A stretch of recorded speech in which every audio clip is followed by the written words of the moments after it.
Episode 1 शुरू होता है और हम किम को देखते हैं जो कि एक फैक्ट्री में एक मशीन को ठीक करने के लिए आया हुआ था।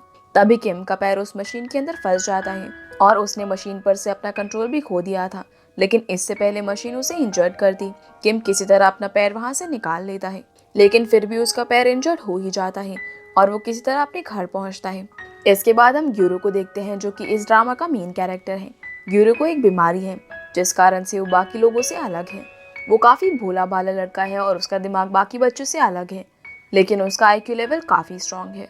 ग्यूरो एक एक्वेरियम में खड़ा हुआ था और वो वहाँ की एक्वेरिस्ट को उन फिशेस को देखकर उनकी बीमारी और प्रॉब्लम्स को बता देता है।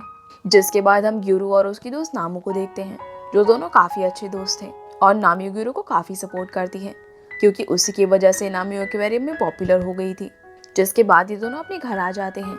इन दोनों का घर आमने सामने था और नामू के पेरेंट्स एक छोटा सा रेस्टोरेंट चलाते हैं। फिर हम देखते हैं कि ग्यूरो के घर और गाड़ी पर मूव टू हेवन लिखा हुआ था। असल में ग्यूरो अपने फादर जुंगवो के साथ रहता है। जिसके बाद ये दोनों खाना खाते हैं जहाँ ग्यूरो के फादर उसे कहते हैं कि अब तुम्हें भी खाना बनाना सीखना होगा क्योंकि उनके जाने के बाद ग्यूरो का ध्यान रखने वाला कोई भी नहीं था। तभी उनके पास काम के लिए कॉल आती है। जिसके बाद ये दोनों अपनी ड्रेस पहनकर रेडी हो जाते हैं और अपनी गाड़ी में कुछ सामान रखकर निकल जाते हैं। ये लोग किम के अपार्टमेंट में जाते हैं जहां उन्हें पता चलता है कि किम के पैर में इन्फेक्शन फैल जाने के कारण उसकी डेथ हो चुकी है और ये वही बंदा है जिसे हमने एपिसोड की शुरुआत में देखा था। दरअसल ग्यूरो और उसके फादर ट्रॉमा क्लीनिंग का काम करते हैं। इस काम में मरे हुए लोगों की लोकेशन पर जाकर उनका सामान उनके रिलेटिव्स तक पहुंचाना होता है। अब ये लोग किम के रूम में एंटर होते हैं जहाँ उसका सारा सामान इधर उधर बिखरा हुआ था। ये दोनों उसके सारे सामान को इकट्ठा करते हैं। इसी बीच ग्यूरो को नूडल खरीदने के काफी सारे बिल मिलते हैं जिसे देखकर ग्यूरो अपने फादर को कहता है कि शायद किम को नूडल्स काफी पसंद थे और उसने उसी शॉप से नूडल परचेज किए होंगे जो कि शायद उनकी गली के बाहर मौजूद है और मैंने यहाँ पर आते टाइम उस शॉप को देखा था। जिस पर उसके फादर कहते हैं कि ऐसा भी हो सकता है कि शायद किम को नूडल्स काफी डिस्काउंट में मिल गए हों जिस कारण से उसने इतने ज्यादा नूडल्स खरीद लिए हों। ग्यूरो के फादर को एक बैग से कुछ परफ्यूम्स भी मिलते हैं। यहाँ इन दोनों को पता चलता है कि किम कॉलेज जाना चाहता था और कॉलेज की फीस पे करने के लिए ही उसने फैक्ट्री में काम करना स्टार्ट कर दिया था। खैर आगे दोनों उसका पर्सनल सामान एक बॉक्स में रखते हैं और इस सारे सामान को किम की फैमिली को देने के लिए निकल जाते हैं। रास्ते में ग्यूरो को वो स्टोर दिखाई देता है जहाँ से किम नूडल्स परचेज किया करता था।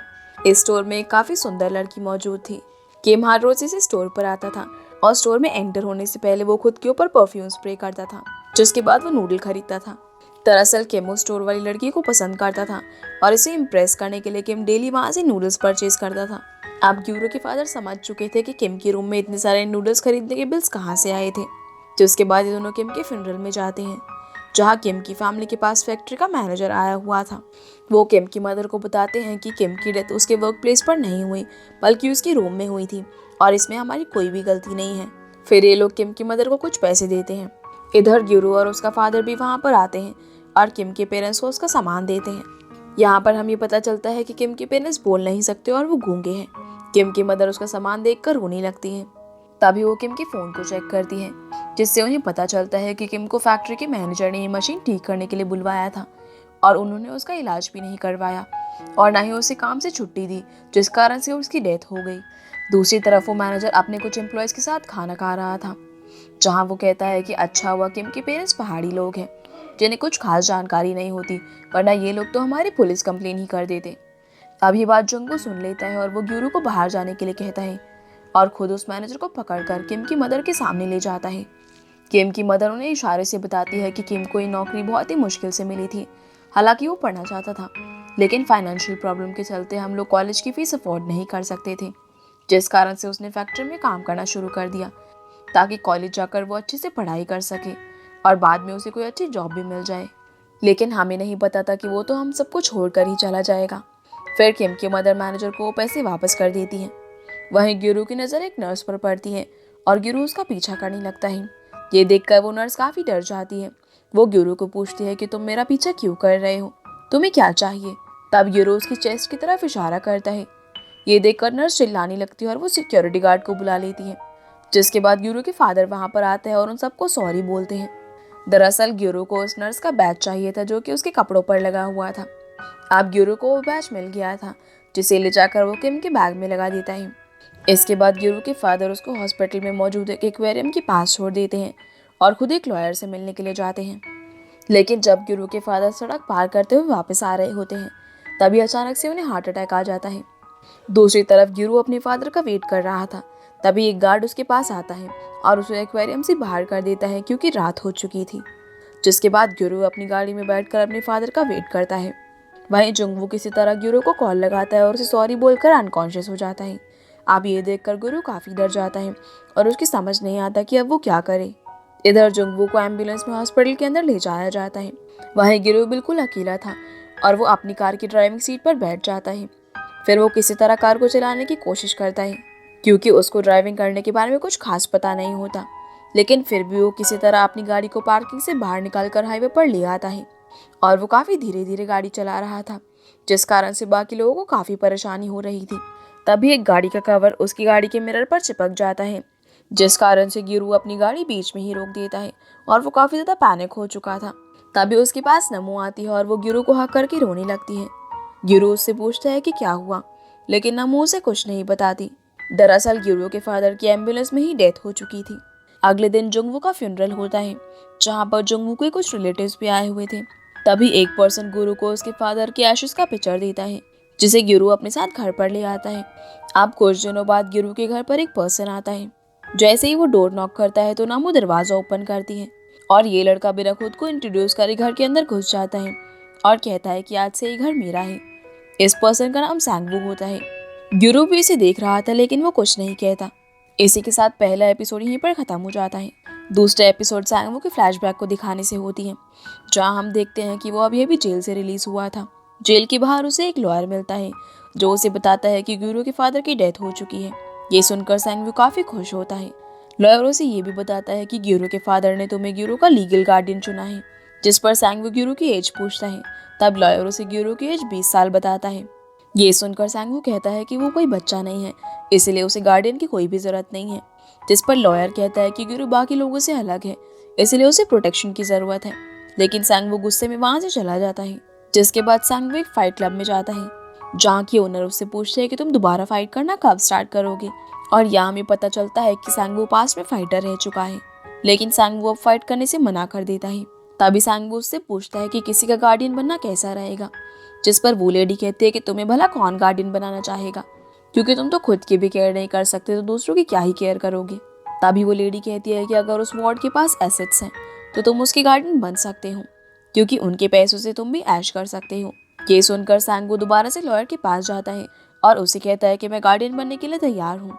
तब लॉयर उसे बताते हैं कि तुम्हें 3 महीने तक गिरू के साथ रहना होगा और उसके साथ मूव टू हेवन यानी कि ट्रॉमा क्लिनिक का काम करना पड़ेगा, यानी कि वही काम जो हैन गिरू अपने फादर के साथ किया करता था। जिसके बाद सांगवू गिरू के घर चला जाता है। अब कहानी प्रेजेंट में आती है, जहाँ पर हान गुरु और नामियो सांगवू के सामने खड़े हुए थे। तभी डोरबेल बज जाती है और लॉयर उनके घर पर आ जाता है। नामू लॉयर को बताती है कि एक अजीब सा आदमी हमारे घर में घुस आया है। तब लॉयर गिरू को बताता है कि सांगवू तुम्हारे फादर का छोटा भाई और तुम्हारे अंकल हैं और वो आज से तुम्हारा गार्डियन बनकर रहेगा। अब गिरू इस डील के लिए मान जाता है, लेकिन नमू पूछती है कि अगर सांगवू गुरु के फादर का भाई है तो उसका लास्ट नेम डिफरेंट क्यों है। जिस पर सांगवू बताता है कि मैं गिरू के फादर का स्टेप ब्रदर हूँ, क्योंकि उनके फादर ने मेरी मदर से शादी कर ली थी। पर नामू इस सब से एग्री नहीं होती, लेकिन लॉयर उसे कहता है कि सांगवू अकेला ही गिरू का रिलेटिव है और तुम्हें इन दोनों पर नजर रखनी होगी।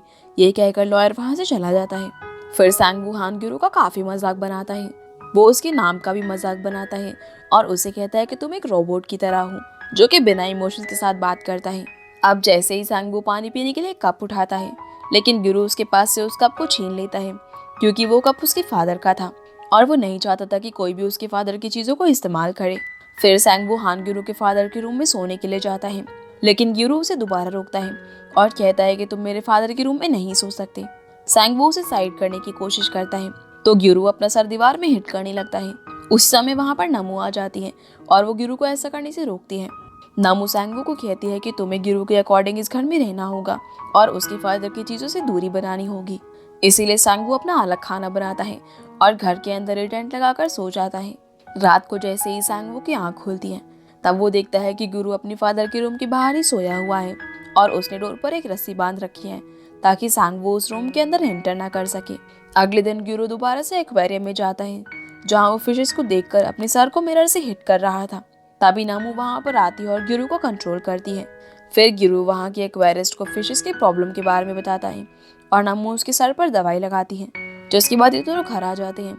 जहाँ पहुँचते ये देखते हैं कि सांगू ने पूरे घर में कचरा फैलाया होता है। ये देखकर नमू सांगू पर गुस्सा करती है, लेकिन सांगू को इस सब से कोई भी फर्क नहीं पड़ता और वो दोबारा सो जाता है। नमू इस बारे में लॉयर को बताती है। इधर गिरू सारे घर को अच्छे तरीके से साफ कर देता है। सांगू जैसे ही जागता है तब वो घर को देखकर चौंक जाता है, क्योंकि गिरू ने घर बिल्कुल ही क्लीन कर दिया था। जिसके बाद इन्हें ट्रॉमा क्लीनिंग का काम मिलता है और इस बार गिरू के साथ सांगू जाने वाला था। पहले तो सांगू जाने से मना कर देता है, लेकिन नमू के जिद करने पर वो चला जाता है। गिरू कार ड्राइव करने जाता है, लेकिन नमू उसे ड्राइव करने से मना कर देती है और वो सांगू को ड्राइव करने को बोलती है। जिसके बाद सांगू ड्राइव करता है, लेकिन वो काफ़ी ज़्यादा रैश ड्राइविंग कर रहा था और इसी बीच उसने काफ़ी रूल्स भी वायलेट किए थे। जब ये लोग अपनी लोकेशन पर पहुंच जाते हैं तब गिरू उसे बताता है कि तुमने पिछले 40 मिनट के अंदर 59 बार ट्रैफिक रूल्स को तोड़कर क्राइम किया है। लेकिन सांगू को इस सब से कोई भी फर्क नहीं पड़ता। अब ये लोग अपने क्लाइंट से मिलते हैं, जो कि एक कपल थे, लेकिन ये दोनों काफ़ी लालची थे। दरअसल इनकी मदर की डेथ हो चुकी थी, इसीलिए इन्होंने गिरू को क्लीनिंग करने के लिए बुलाया हुआ था। ये दोनों लोग कहते हैं कि अगर तुम्हें रूम के अंदर कुछ पैसे या बैंक बुक वगैरह मिले तो हमें दे देना। और ये कपल उनके साथ काफ़ी बदतमीजी से भी बात करते हैं, जिस पर सांगू को काफ़ी गुस्सा आता है, लेकिन वो कुछ नहीं कह पाता। फिर ये लोग डेड पर्सन के रूम में जाते हैं, जहाँ से काफ़ी गंदी स्मेल आ रही थी। सांगू जैसे ही रूम के अंदर झांकता है तो रूम के अंदर इंसेक्ट्स घूम रहे थे और ये देखकर सांगू को वॉमिटिंग आ जाती है। गिरो से बताता है कि इस बॉडी को 3 हफ्ते में यहाँ से नहीं उठाया गया था, जिस कारण से रूम की ये हालत हो गई। ये सब देखकर सांगू क्लीनिंग करने से मना कर देता है, जिस पर गिरो से कहता है कि तुम सामान रखने में मेरी हेल्प कर देना और क्लीनिंग मैं अकेले ही कर दूंगा। अब गिरू पूरे रूम के अकेले ही साफ सफाई करता है, जिस बीच उसे काफ़ी सारी बैंक रिसिप्ट्स भी मिलती हैं और वो सारा सामान एक बॉक्स में पैक करके इन लोगों को दे देता है। ये लोग पैसे के लालच में उस बॉक्स को वहीं पर खोलते हैं, लेकिन इन्हें उस बॉक्स में फोटोज के अलावा और कुछ नहीं मिलता। ये लोग गिरू से पूछते हैं कि तुम्हें पैसे नहीं मिले, तो गिरू कहता है कि हाँ मुझे पैसे मिले हैं। जिसके बाद गिरू उन दोनों को उस रूम के अंदर ले जाता है और फ्लोर का कवर हटाकर इन्हें पैसे दिखाता है, जो कि काफ़ी गंदी हालत में थे, लेकिन इसके बावजूद भी ये लोग उन पैसों को उठा लेते हैं। गिरू इन्हें बताता है कि केमिकल से वॉश करने के बाद आप इन पैसों को बैंक ऑफ कोरिया में एक्सचेंज कर सकते हो। तो वो लेडी कहती है कि तुम इन पैसों को मुझे साफ करके दे देना। बाहर ये लोग उस येलो बॉक्स को देखते हैं जिसे वो लोग नहीं ले गए थे, तो गिरू कहता है कि मैं उन लोगों को ये बॉक्स दे दूंगा। जिस पर सांगू कहता है कि वो लोग इस बॉक्स को नहीं लेना चाहते, तो तुम क्यों नहीं जबरदस्ती से देना चाहते हो। तभी वहाँ पर जू नाम का एक बंदा अपने कचरे के ट्रक को लेकर आता है, जिसमें वो सारे सामान को यहाँ से लेकर जाने वाला था।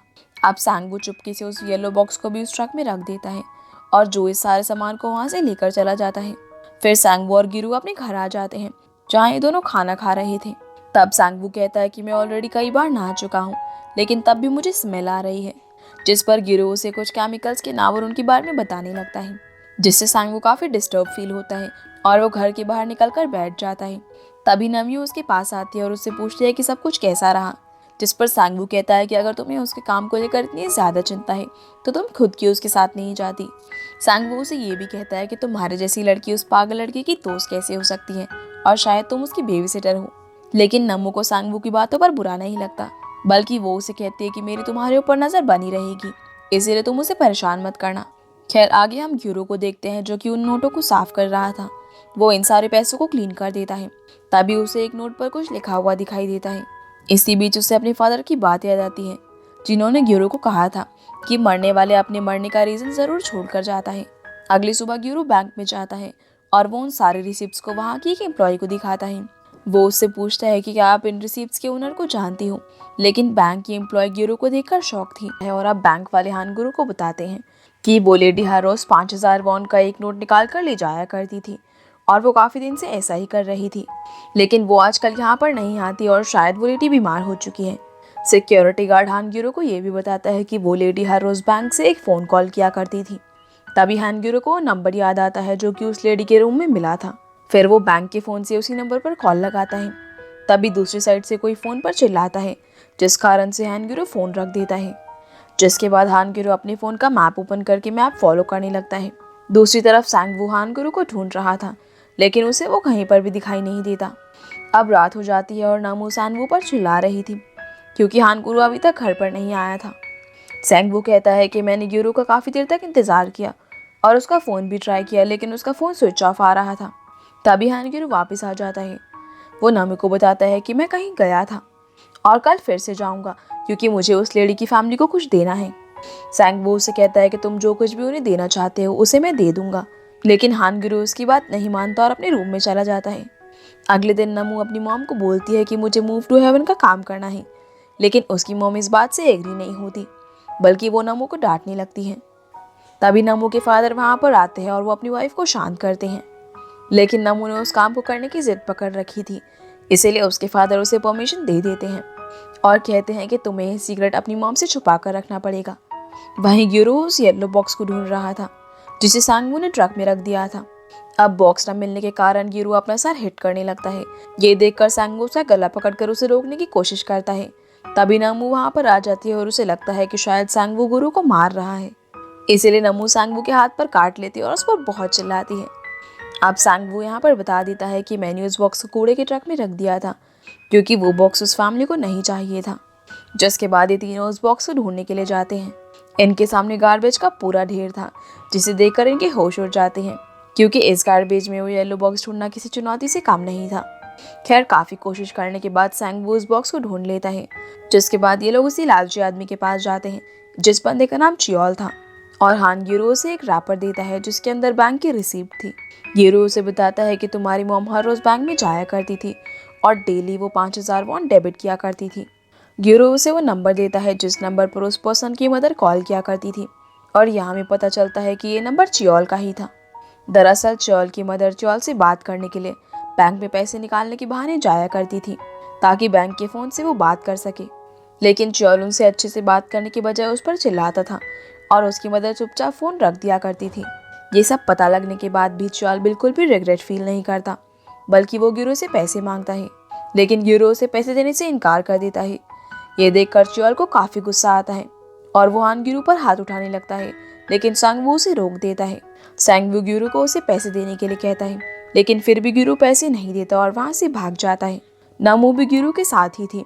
तभी गिरो एक टेलर शॉप के पास रुकता है और पीछे से चियोल और सांगवू भी आ जाते हैं। चियोल गिरो से पैसे छीनने की कोशिश करता है, लेकिन गिरो पैसे नहीं देता और कहता है कि ये पैसे चियोल के सूट के लिए हैं, पर उसे नहीं पता था कि इस बंदे का नाम ही चियोल है। तभी उस शॉप का ओनर चियोल को पुकारता है और यहाँ हमें फ्लैशबैक का एक सीन दिखाया जाता है जिससे हमें पता चलता है कि चियोल की मदर उसके लिए एक सूट परचेज करना चाहती थी, और वो शॉप ओनर उसे कहता है कि तुम अपने बेटे के साथ आकर इस सूट को परचेज करके ले जाना। लेकिन चियोल तो अपनी मदर से बात तक करना भी पसंद नहीं करता था, इसीलिए उसकी मदर उसके लिए सूट परचेज नहीं कर पाई। अब ये पता लगने के बाद भी चियोल पर कोई फर्क नहीं पड़ता, बल्कि वो तो ये कहता है कि स्टोरी सुनाने के लिए थैंक यू और मुझे ये सूट नहीं चाहिए।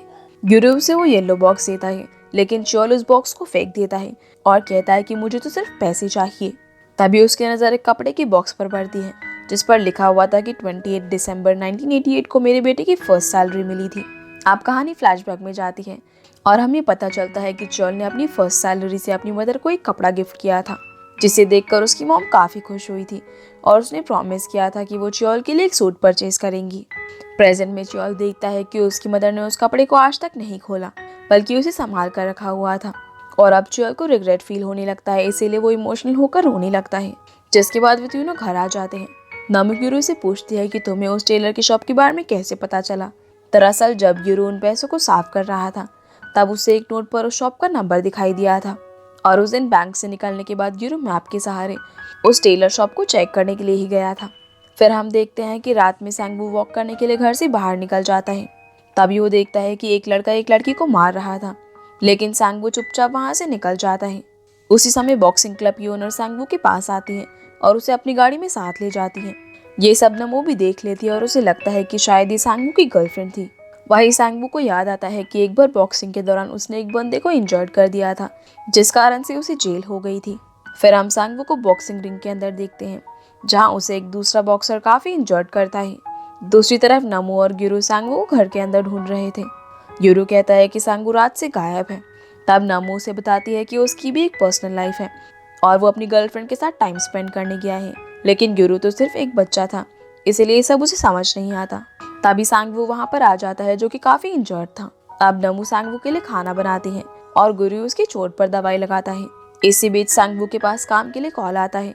अब नमू भी इनके साथ जाना चाहती थी, इसलिए वो अपना बैग लेने के लिए अपने घर जाती है, लेकिन घर से आते टाइम उसकी मॉम उसे देख लेती है और वो उससे पूछ लेती है कि तुम कहाँ पर जा रही हो और उस बैग के अंदर क्या है। वो नमू का बैग चेक करने लगती है, जिसके अंदर से उन्हें सिविल सर्विस एग्जाम की एक बुक मिलती है। दरअसल वो बुक नमू के बैग में उसके फादर ने रखी थी, जिस कारण से नमू बच जाती है। पर उसकी मॉम सोचती है कि अब मेरी बेटी पढ़ाई पर ध्यान देने लगी है और वो एक सिविल सर्वेंट बनेगी। खैर आगे ये तीनों अपनी लोकेशन पर जाते हैं, जहाँ इन्हें एक अपार्टमेंट का काम करना था। यहाँ पर पुलिस भी मौजूद थे, जिनमें से एक पार्क जुन नाम का ऑफिसर था, जो कि नमू का नेबर भी था। पार्क जुन नमू को वहाँ पर देखकर सोच रहा था कि इसकी जैसी लड़की ये सब काम कैसे कर सकती है। खैर अभी सभी इस अपार्टमेंट के अंदर जाते हैं, जहाँ हमें पता चलता है कि ये केस काफ़ी डिफिकल्ट है, जिसमें एक लड़के ने अपनी गर्लफ्रेंड का मर्डर कर दिया होता है। लेकिन उस लड़के का मानना था कि उसने मर्डर नहीं किया, बल्कि ये सब एक एक्सीडेंट था। और ये केस आजकल काफ़ी चर्चा में भी है। इसके बाद पार्क जो नामू से बात कर रहा होता है, और यहाँ पर हमें पता चलता है कि पार्क नमू को पसंद करता है। वो उससे पूछता है कि तुम अपना कॉलेज छोड़कर हान गुरु के साथ काम क्यों कर रही हो, जिस पर नमू कहती है कि कुछ समय पहले ही हान गुरु के फादर इस दुनिया से चले गए, इसलिए मैं टेम्परेरीली उसकी हेल्प कर रही हूँ ताकि उसे कुछ प्रॉब्लम ना आए। आगे न्यूज़ से पता चलता है कि जिस लड़के ने अपनी गर्लफ्रेंड का मर्डर किया है उसका नाम किम है, और अपनी गर्लफ्रेंड के साथ झगड़ा होने के कारण उसने सेल्फ डिफेंस के चलते उसे मार दिया। जिसके बाद किम पुलिस को बता रहा होता है कि मैं अपनी गर्लफ्रेंड ली से मिलने के लिए उसके अपार्टमेंट में गया था, जहाँ पर ली चाकू लेकर खुद को मारने की धमकी दे रही थी, क्योंकि जल्द ही मैं उसे शादी करने वाला था। लेकिन ली मुझसे शादी नहीं करना चाहती थी, इसलिए मैंने उसे रोकने की कोशिश की, और इसी हाथापाई में गलती से ली चाकू के ऊपर गिर गई, जिस कारण से उसकी मौत हो गई। आगे हान गुरु अपने काम में लग जाता है और सांगवू अपनी गाड़ी से कुछ सामान निकालने के लिए जाता है। तभी अपार्टमेंट की दो लेडीज उसे देखकर अजीब अजीब बातें करने लगती हैं।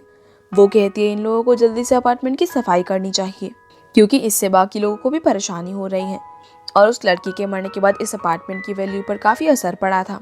ये दोनों लेडीज तो सांगवू को इस नज़र से देख रही थी कि मानो जैसे वो बहुत ही घिनौना काम कर रहा हो। वहीं रूम के अंदर हान गुरु को स्टेशनरी का सामान और कुछ इलेक्ट्रॉनिक डिवाइसेस की गाइड मिलती है। जिसके बाद ये लोग काम खत्म कर जा रहे होते हैं। जिस दौरान अपार्टमेंट की ओनर इनके पास आती है और इनके साथ बदतमीजी से बात करती है। वो कहती है कि अपना काम जल्दी से ख़त्म करके यहाँ से चले जाओ, क्योंकि तुम लोगों की वजह से दूसरे लोगों को भी बहुत परेशानी हो रही है। आगे हान गुरु सांगू को एक स्कूल में चलने के लिए कहता है, लेकिन सांगू जाने से मना कर देता है। इसीलिए नमो और गुरु दोनों ली के स्कूल में जाते हैं। दरअसल ली एक टीचर थी और उसने अपनी स्टूडेंट्स के लिए कुछ बुक्स परचेज की हुई थी, इसीलिए क्यूरो उन बुक्स को देने के लिए स्कूल आया था। लेकिन प्रिंसिपल उन बुक्स को लेने से मना कर देती है और कहती है कि मैं इन बुक्स को स्टूडेंट्स को नहीं दे सकती, क्योंकि इससे उनकी स्टडी पर असर पड़ेगा। पर नमो उससे कहती है कि आप स्टूडेंट्स को ये मत बताना कि ये बुक्स ली ने उनके लिए परचेज की थी, जिस बात पर प्रिंसिपल मान जाती है और वो बुक्स को एक्सेप्ट कर लेती है। जिसके बाद ये दोनों एक दूसरे टीचर से मिलने के लिए जाते हैं, जो कि ली की फ्रेंड थी। ये दोनों उसे एक गिफ्ट देते हैं जो ली उसे देना चाहती थी, जिसे देखकर वो काफ़ी इमोशनल हो जाती है। वो बताती है कि किम मेरी शादी में आया हुआ था, जिस दौरान उसकी ली से मुलाकात हुई और पहली नज़र में इन दोनों को प्यार हो गया। जिसके बाद कुछ दिन तो किम ली के साथ अच्छे से रहा, लेकिन बाद में उसने ली को टॉर्चर करना शुरू कर दिया। ली तो इस बार में चाहकर भी किसी को बता नहीं सकती थी, क्योंकि किम उसे बुरी तरह से पीटता था और मैंने ये सब पुलिस को भी बताया था। लेकिन किम खुद को बचाने के लिए इस मर्डर को एक्सीडेंट बता रहा है। रात में हान गुरु जब सो रहा था, तभी उसे याद आता है कि उन इलेक्ट्रॉनिक्स यूज़र गाइड में एक कैमरा गाइड भी मौजूद थी, जो कि पेट्स पर नज़र रखने के लिए यूज़ होता है। लेकिन ली के अपार्टमेंट में तो कोई भी पेट मौजूद नहीं था। अब गुरु सांगवू के साथ दोबारा से उस अपार्टमेंट के अंदर जाता है और काफ़ी ढूंढने के बाद इन्हें एक कैमरा मिलता है, जो कि रूम में हाइड करके लगाया हुआ था, जो कि प्रोसिक्यूटर को समझाने की कोशिश कर रहा था कि मैंने ली को नहीं मारा, बल्कि वो एक्सीडेंटली मर गई। लेकिन तभी प्रोसिक्यूटर उसे अपने लैपटॉप में एक वीडियो रिकॉर्डिंग दिखाती है, जिसमें क्लियर हो जाता है कि किम ने ही ली को जानबूझकर मारा था। दरअसल गुरु को जो कैमरा मिला था, उसने उस कैमरा के बारे में पुलिस को बता दिया था। अब प्रोसिक्यूटर गुरु के पास जाकर उसे थैंक्स बोलती है, क्योंकि उसकी वजह से आज किम का क्राइम सामने आया था। वो उसे अपना बिजनेस कार्ड भी देती है और कहती है कि अगर तुम्हें कभी मेरी हेल्प की ज़रूरत पड़े तो तुम मुझे कॉल कर सकते हो। लेकिन गुरु उस बिजनेस कार्ड को देखकर वापस कर देता है, क्योंकि उसने उस कार्ड की सारी डिटेल्स याद कर ली थी। जिसके बाद गुरु यहाँ से चला जाता है और प्रोसिक्यूटर उसके इस टैलेंट को देखकर हैरान थी। फिर सांगवू एक प्रॉपर्टी डीलर के पास जाता है, जहाँ से आते हुए उसे नमो देख लेती है। फिर नमो उस डीलर के पास जाती है और कहती है कि जो पर्सन अभी अभी यहाँ पर आया था वो मेरा अंकल था और शायद उसने आपको गलत एड्रेस लिखवा दिया है। तब वो डीलर उसे मूव टू हेवन का एड्रेस बताते हुए कहता है कि वो इस घर को जल्दी से जल्द बेचना चाहता है। ये देखकर नमू समझ जाती है कि सांगवू के दिमाग में कुछ तो चल रहा है। इसीलिए वो उसके टेंट के बाहर एक वॉकी टॉकी लगा देती है और एक अपने पास रखती है ताकि उसे पता चल सके कि सांगवू क्या बातें कर रहा है। रात को सोते वक्त नमू को वॉकी टॉकी से कुछ आवाज आती है। जैसे ही वो उठकर देखती है तो सांगवू बाहर रनिंग करने के लिए निकला था। वही सांगवू को रास्ते में वही कपल मिलता है और इस बार वो लड़का लड़की को कहीं ले जाने के लिए उसके साथ जबरदस्ती कर रहा था। लेकिन सांगवू इस बार भी चुपचाप यहाँ से जाने लगता है। वो देखता है कि उस लड़की के पैरों में चप्पल नहीं है। तभी सांगवू को अपने बचपन का फ्लैशबैक सीन याद आ जाता है जिसमें हम सांगवू को रोते हुए देखते हैं क्योंकि उसी घर में झगड़ा हो रहा था। और इस फ्लैशबैक सीन के बारे में हमें आगे पता चलेगा। तभी सीन प्रेजेंट में आता है और हम देखते हैं कि सांगवू उस लड़के के पास जाकर उसे समझाने की कोशिश करता है, लेकिन वो लड़का उसकी एक नहीं सुनता। इसीलिए सांगवू उस लड़के की काफी अच्छे से पिटाई करता है। इधर नमू भी सांगवू को ऐसा करते हुए देख रही थी। अगली सुबह नमू गुरु को पूछती है कि जब तुम और सांगवू अकेले होते हो तो क्या सांगवू तुम्हारे ऊपर चिल्लाता है और क्या वो तुम्हें मारता है। तो गुरु कहता है कि जब सांगवू एक्सरसाइज करते हुए पंचिंग बैग को हिट करता है तब वो काफी डेंजरस लगता है, लेकिन उसने मुझ पर हाथ नहीं उठाया और ना ही वो मुझ पर चिल्लाता है। नमू उसे कहती है कि अगर सांगवू तुम्हें कभी पीटने की कोशिश करे तो तुम उस टेंट के पास जाकर जोर से चिल्ला देना। जिस पर गुरु कहता है कि इस कंडीशन में तो 911 पर चिल्लाना ठीक रहेगा, लेकिन उसे नहीं पता था कि नमू ने टेंट के पास वॉकी टॉकी लगा रखा था। तभी वहां पर सांगवू आता है जिसके हाथ में चोट लगी हुई थी, इसीलिए गुरु उसके हाथ पर बैंडेज लगाता है। अब रात में फिर से नमू का वॉकी टॉकी बजता है और वो देखती है कि सांगवू घर से बाहर निकल कर कहीं पर जा रहा था। नमू उसका पीछा करती है और देखती है कि सांगवू एक टैक्सी में बैठकर यहाँ से निकल जाता है। इसीलिए नमू भी एक टैक्सी से उसका पीछा करती है और उसका पीछा करते हुए उसी बॉक्सिंग क्लब में पहुंच जाती है जहाँ सांगवू फाइट करने के लिए आया हुआ था। यहाँ पर नमू को पता चलता है कि सांगवू ने एक बार अपने ओपोनेंट फाइटर को एक ही पंच में नीचे गिरा दिया था और वो अनकॉन्शियस हो गया था, जिसके बाद सांगवू की फाइट स्टार्ट हो जाती है। लेकिन पिछली बार की तरह इस बार भी सामने वाला फाइटर सांगवू को काफ़ी इंजर्ड करता है और ये सब देखकर नमू काफ़ी ज़्यादा घबरा जाती है। एपिसोड 5 शुरू होता है और हम हॉस्पिटल को देखते हैं जहां एक क्रिमिनल नर्स को हॉस्टेज बना लेता है और चाकू दिखाते हुए डॉक्टर से कुछ मेडिसिन की मांग करता है। अब किसी तरह डॉक्टर उस नर्स को छुड़वा लेता है, लेकिन इसी हाथापाई में डॉक्टर की गर्दन पर चाकू लग जाता है जिस कारण से वो काफी इंजर्ड हो जाता है। इसके बाद हम नामू और ग्यूरो को देखते हैं जो कि एक्वेरियम गए थे। अब जब ये दोनों वहाँ से वापस आते हैं तभी घर के बाहर इन्हें ऑफिसर जोन मिलता है जो कि नामू की मॉम से मिलने के लिए आया हुआ था। हम देखते हैं कि नामू की मॉम जोन को काफी पसंद करती है और जोन भी उसे और ज्यादा इम्प्रेस करने की कोशिश कर रहा था। इधर नामू काफी डर जाती है कि कहीं जोन उसकी मदर को ये ना बता दे कि वो मूव टू हेवन में काम करती है। इसीलिए नामू उसे ये बताने से मना करती है और उसे वहाँ से भगा देती है। तब उसकी मदर उस पर काफी चिल्लाती है और कहती है कि तुम हर टाइम ग्यूरो के साथ क्यों रहती हो, तुम उसके घर दिन में 3 बार जाती हो, उसके लिए खाना बनाकर उसे खिलाती भी हो, क्या तुम उसकी माँ हो। लेकिन नामू पर इन बातों का कोई भी असर नहीं पड़ता और वो ग्यूरो के घर जाती है।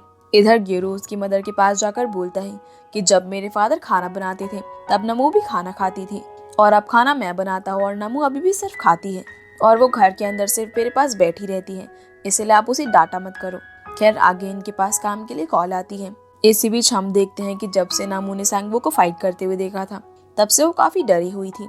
इसके बाद ये तीनों अपने काम पर निकल जाते हैं और एक टाउन हाउस में पहुंचते हैं जो कि रच लोगों का एरिया था। अब यहाँ इन्हें घर का मैनेजर मिलता है जो कहता है कि फर्नीचर और इलेक्ट्रॉनिक चीजों को यहीं पर छोड़ देना, बाकी सब कुछ साफ कर देना। दूसरी तरफ हम एक हस्बैंड और वाइफ को देखते हैं और इन्हीं के बेटे जुंगसू की डेथ हुई थी, लेकिन हम देखते हैं कि जुंगसू की डेथ के बाद भी उसके फादर उस पर काफी नाराज हैं और वो जल्दी से जल्दी उसको रूम को खाली करवाना चाहते हैं। फिर ये तीनों जुंगसू के रूम में जाते हैं जहाँ पर हमें पता चलता है कि जुंगसू वही डॉक्टर है जिसे हमने एपिसोड की शुरुआत में देखा था और उसकी चाकू लगने के कारण मौत हो चुकी थी। अब गिरू अपने काम पर लग जाता है और उसे वहाँ पर जुंगसू की काफी सारी चीजें मिलती हैं। इसी बीच उसे एक लव लेटर मिलता है जिसे गिरो जुंगसू के पेरेंट्स को दिखाने के लिए जाता है और कहता है कि हमें ये लेटर उस पर्सन तक पहुंचाना होगा जिसके लिए उसने लिखा था। लेकिन जुंगसू के फादर काफी गुस्से में थे, वो उस लेटर को आग में फेंक कर चले जाते हैं, पर गिरो उस लेटर को आग से बाहर निकालने की कोशिश करता है जिसमें उसका हाथ जल जाता है। उसी समय नामू और सांगबू वहाँ पर आ जाते हैं और वो दोनों उस पर काफी गुस्सा करते हैं, जिसके बाद हम देखते हैं कि ये लोग वापस से घर पर आ जाते हैं जहाँ हम देखते हैं कि लव लेटर जल जाने के बाद भी गिरू उसका एक टुकड़ा अपने साथ लाया था। अब ये लोग अपना अपना दिमाग लगाते हैं और सोचते हैं कि शायद जुंगसू किसी लड़की से प्यार करता था, लेकिन उसके पेरेंट्स को ये बात बिल्कुल भी पसंद नहीं थी और अब ये लोग उस लड़की को ढूंढने का डिसाइड करते हैं। हान ग्यूरो को जुंगसू के रूम में म्यूजिक शोज के बहुत सारे पोस्टर्स मिले थे, यानी कि जुंगसू को म्यूजिक काफी पसंद था। ग्यूरो एक हाईलाइट पोस्टर को बाहर निकालता है जिसमें 4 म्यूजिशियन की फोटो छपी हुई थी। अब ये तीनों डिसाइड करते हैं कि हम कल होने वाले म्यूजिक कॉन्सर्ट में जाएंगे और उस लड़के के बारे में पता लगाएंगे। अगले दिन ये तीनों कॉन्सर्ट हॉल में पहुंच जाते हैं और म्यूजिशियन से मिलने के लिए पूछते हैं, लेकिन इन्हें इसकी परमिशन नहीं मिलती। तभी ग्यूरो कहता है कि मुझे वॉशरूम यूज करना है और इसी बहाने ये तीनों अंदर चले जाते हैं। अब ग्यूरो तो वॉशरूम चला जाता है। इधर सांगवू और नामू वहां से गुजर रही उन्हीं म्यूजिशियन से जुंगसू के बारे में पूछते हैं, लेकिन ये तीनों ही जुंगसू को पहचानने से मना कर देती है। तभी ग्यूरो उनके पास आता है और बताता है कि मैंने जुंगसू के लवर को ढूंढ लिया है। वो वहां रखे पोस्टर पर उंगली रखकर बताता है कि ये म्यूजिशियन लड़का ही उसका लवर है, जिसका नाम पार्क है। दरअसल ग्यूरो ने पार्क को वॉशरूम में देखा था और उसकी कलाई पर जुंगसू का नाम लिखा हुआ था। फिर ये तीनों पार्क के पास जाते हैं और ग्यूरो उससे जुंगसू के बारे में पूछता है, लेकिन पार्की ने कहता है कि मैं किसी भी जुंगसू नाम के आदमी को नहीं जानता। पर फिर भी वो जुंगसू की डेथ के बारे में सुनकर थोड़ा शॉक हो गया था। फिर भी वो इन लोगों के सामने कोई भी रिएक्शन नहीं देता। अब ये तीनों यहाँ से चले जाते हैं और पार्क के एक रूम में जाकर जुंगसू को कॉल लगाता है, लेकिन उसका फोन बंद आ रहा था। इधर पूरे हॉल में शोर मच जाता है कि पार्क कॉन्सर्ट को छोड़कर यहाँ से चला गया है। ये सुनकर ये तीनों सोचते हैं कि पार्क जरूर जुंगसू को जानता है, इसीलिए ग्यूरो इन दोनों के साथ पार्क को ढूंढने के लिए निकल जाता है। दूसरी तरफ पार्क उसी हॉस्पिटल में जाता है जहाँ पर जुंगसू काम किया करता था, जहाँ पर उसे पता चल जाता है कि जुंगसू सच में मर चुका है। तभी हम एक फ्लैशबैक सीन देखते हैं जिसमें जुंगसू क्रिसमस वाले दिन हॉस्पिटल में नाइट शिफ्ट करने के लिए आया हुआ था। उसी समय हॉस्पिटल में एक एक्सीडेंट का केस आता है और वो एक्सीडेंट पार्क का था। जुंगसू पार्क का ट्रीटमेंट करता है और अब पार्क ठीक हो रहा था। इसी बीच वो जुंगसू को वायलिन बजाकर भी सुनाता है, जिससे जुंगसू काफी इम्प्रेस हो जाता है। अब धीरे धीरे दोनों एक दूसरे की तरफ अट्रैक्ट होने लगे थे। दोनों को साथ में घूमना, मूवी देखना काफी अच्छा लगने लगा था, जिसके चलते ही इन दोनों को आपस में प्यार हो जाता है। अब एक दिन जुंगसू को पता चलता है कि पार्क को काम के लिए फ्रांसिस्को जाना है, लेकिन उसका अकेले जाने का मन नहीं था, इसीलिए जुंगसू भी उसके साथ जाने के लिए रेडी हो जाता है। पार्क एयरपोर्ट पर जुंगसू का ही वेट कर रहा था। तभी जुंगसू वहां पर आ तो जाता है, लेकिन उसके पास कोई भी सामान नहीं था। जुंगसू उसके साथ जाने से मना कर देता है और यहाँ हमें पता चलता है कि जुंगसू ने पार्क को लेकर अपने पेरेंट्स से बात की थी, लेकिन उसके पेरेंट्स इस रिलेशनशिप के खिलाफ थे, इसीलिए जुंगसू के फादर उसके मरने के बाद भी उससे गुस्सा थे। अब क्योंकि जुंगसू पार्क के साथ जाना नहीं चाहता था, इसीलिए पार्क उस पर काफी गुस्सा करता है और उसे एक धोखेबाज समझता है, क्योंकि ये दोनों एक दूसरे को प्यार करते थे। लेकिन जुंगसू को अपने पेरेंट्स की वजह से इस रिलेशनशिप से पीछे हटना पड़ता है। अब पार्क गुस्से में वहां से चला जाता है। इसके बाद स्टोरी प्रेजेंट में आती है, जहाँ पर हम देखते हैं कि पार्क हॉस्पिटल की छत पर आकर जुंगसू को इमोशनली सॉरी बोल रहा था। तभी ये तीनों उसके पास पहुंच जाते हैं और पार्क को उस जलते हुए लेटर के साथ साथ सारा सामान भी देते हैं, जिस सामान में फ्रांसिस्को की फ्लाइट की एक टिकट भी थी, जो कि 2 दिन बाद जाने वाली थी, यानी कि जुंगसू 2 दिन बाद फ्रांसिस्को जाने वाला था। ये देखकर पार्क काफी इमोशनल हो जाता है और जुंगसू के साथ बिताए हुए पलों को याद करता है, जिसके बाद वो वापस जाकर अपना कॉन्सर्ट भी करता है। अब ये तीनों अपने घर आ जाते हैं, जहाँ पर ग्यूरो कंफ्यूज था कि जुंगसू और पार्क दोनों ही अच्छे पर्सन हैं, लेकिन फिर भी जुंगसू के पेरेंट्स ने उनकी रिलेशनशिप को एक्सेप्ट नहीं किया। पर वो सिर्फ एक बच्चा था, इसीलिए उसे इन सब चीजों के बारे में नहीं पता था। फिर ग्यूरो बताता है कि मैं पहले बहुत कम बात करता था, जिस कारण से सभी मेरा मजाक बनाते थे, इसीलिए मैंने बहुत ज्यादा बात करना शुरू कर दिया, जिस कारण से मुझे स्कूल से निकाल दिया गया। पर मेरे फादर मुझे हमेशा कहा करते थे कि मैं दूसरे से अलग हूँ, लेकिन गलत नहीं, और उन्होंने कभी भी मेरा साथ नहीं छोड़ा। खैर आगे रात हो जाती है और सांगू वहीं लेटकर उस फाइटर के बारे में सोच रहा था, जिसने उसे एक पंच में ही अनकॉन्शियस कर दिया था। तभी सांगू एक हॉस्पिटल में जाता है, जहाँ वो फाइटर एडमिट था। सांगवू उसे देखता है और उसे उठने के लिए कहता है। इसी के साथ 5th एपिसोड यहीं पर खत्म हो जाता है। 6th एपिसोड स्टार्ट होता है और हम एक इंसू नाम की पर्सन को देखते हैं, जो कि गाड़ी से कुछ सामान निकालकर एक बिल्डिंग के बाहर मौजूद पर्सन के पास ले जा रहा था, पर तभी उसका एक्सीडेंट हो जाता है, जिसके बाद हम इंसू को एक हॉस्पिटल में देखते हैं। तभी उसके पास एक नर्स आती है और उसे डॉक्टर के पास लेकर जाती है। अगले सीन में इंसू अपनी वाइफ के रूम में जाता है, जो कि उसे हॉस्पिटल के अंदर एडमिट थी और उसे हॉस्पिटल से डिस्चार्ज कर दिया गया था। अब इंशु अपनी वाइफ को लेकर हॉस्पिटल के बाहर आता है, जहाँ पर उसे सांगवू स्मोकिंग करते हुए दिखाई देता है। इंशु सांगवू को स्मोकिंग करने से मना करता है और उसके साथ काफी रिस्पेक्ट से बात करता है, इसलिए सांगवू भी उसकी बात मानकर सिगरेट को फेंक देता है। फिर हम नामू को देखते हैं, जो कि लॉयर के पास जाती है और उसे पूछती है कि क्या सच में सांगवू ने किसी का मर्डर किया है, जिस पर लॉयर कहता है कि नहीं, उसने अपने अपोजिट फाइटर को काफी इंजर्ड किया था, लेकिन वो मरा नहीं था, इसलिए सांगवू को इसकी कोई भी सजा नहीं मिली। दरअसल नामू डर रही थी कि कहीं सांगवू ग्यूरो को नुकसान ना पहुंचा दे, लेकिन लॉयर कहता है कि तुम चिंता मत करो, सांगवू गिरो को कोई भी नुकसान नहीं पहुंचाएगा। फिर नामू गिरो के घर जाती है जहाँ पर सांगवू भी मौजूद था। तभी नामू की मदर वहाँ पर आ जाती है क्योंकि उन्हें शक था कि शायद नामू मूव टू हेवन में काम करती है, लेकिन सांगवू उसे बचा लेता है और कहता है कि नामू तो सिर्फ यहाँ पर गिरो का ध्यान रखने के लिए आती है और इसके साथ साथ वो अपनी स्टडी भी करती है। तभी सांगवू नामू से कहता है कि जाओ तुम अपनी स्टडी पर ध्यान दो, और नामू वहाँ से चली जाती है। फिर गिरो सांगवू को बताता है कि किसी ने उसके अकाउंट में पैसे डाले हैं, लेकिन काम के लिए तो किसी का भी कॉल नहीं आया। तभी सांगवू को याद आता है कि उसके पास 3 दिन पहले काम के लिए कॉल आई थी, लेकिन वो गिरो को इस बारे में बताना भूल गया था। अब ये दोनों अपने काम पर जाने के लिए रेडी होते हैं। तभी गिरो सांगवू से नामू के बारे में पूछता है क्योंकि उसे लगता है कि वो आज नहीं आई। फिर वो नामू के पास कॉल लगाने लगता है, लेकिन सांगवू उसे रोक देता है और बताता है कि नामू यहाँ पर आई थी, लेकिन किसी पर्सनल रीजन की वजह से वो आज काम पर नहीं जाएगी। जिसके बाद ये दोनों अपने क्लाइंट की लोकेशन पर पहुंच जाते हैं। सांगवू क्लाइंट के पास कॉल करता है, लेकिन उसका फोन बंद आ रहा था। जिसके बाद ये दोनों एक बिल्डिंग में जाते हैं जहाँ पर सांगवू एक कपल की डेड बॉडी को देखता है। ये देखकर वो काफी शॉक हो जाता है और गिरो को पुलिस को कॉल करने के लिए कहता है। तभी हम देखते हैं कि ये कपल और कोई नहीं बल्कि इंशु और उसकी वाइफ ही थे। अब पुलिस के साथ साथ यहाँ पर रेम नाम की एक सोशल वर्कर भी आई हुई थी। रेम इन लोगों को बताती है कि इंशु की वाइफ काफी टाइम से हॉस्पिटल में एडमिट थी और इंशु को उसकी गार्ड की जॉब से 1 महीने पहले निकाल दिया गया था। शायद इसीलिए इंशु ने सुसाइड करने का डिसीजन लिया। ये सुनकर सांगवू कहता है कि ये कैसा डिसीजन है, अगर इंशु को मरना ही होता तो वो अकेले मर जाता, उसने अपनी वाइफ को ऐसा करने के लिए मजबूर क्यों किया। तभी गिरो रिम से इंशु की बाकी फैमिली के बारे में पूछता है ताकि वो उन्हें उनका सामान दे सके, लेकिन रिम बताती है कि उनकी कोई और फैमिली नहीं है। खैर आगे गिरो अपने काम पर लग जाता है, लेकिन सांगवू यहाँ पर काम करने से मना कर देता है क्योंकि उसे लगता है कि इंशु ने गलत किया है और वो एक घटिया इंसान है जिसने अपनी वाइफ को भी अपने साथ मार दिया। गिरो सांगवू को बोलता है कि अगर तुम आज काम नहीं करोगे तो तुम्हारी सैलरी से 1 दिन का पैसा काट लिया जाएगा। तभी रिम वहाँ पर आती है और गिरो की काम में हेल्प करती है और कुछ देर बाद सांगवू भी गिरो के साथ काम करवाने लगता है। इसी बीच सांगवू को एक सीक्रेट डोर दिखाई देता है। जब वो उसे खोलकर उसके अंदर जाता है तो उसके सामने एक ब्यूटीफुल सा ग्रीन गार्डन था जहाँ पर हर तरफ ग्रीन प्लांट्स लगे हुए थे और हर एक प्लांट के पॉट पर कुछ लिखा हुआ था, जहाँ हमें पता चलता है कि इंशु अक्सर अपनी वाइफ के साथ यहाँ पर टाइम बिताया करता था।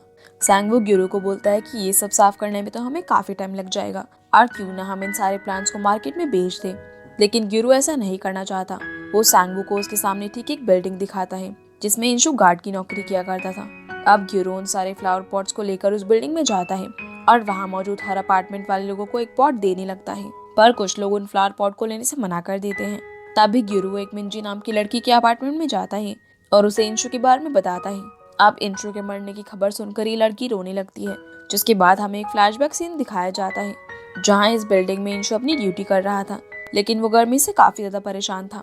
तब मिंजी इंशु के पास एसी लेकर आती है।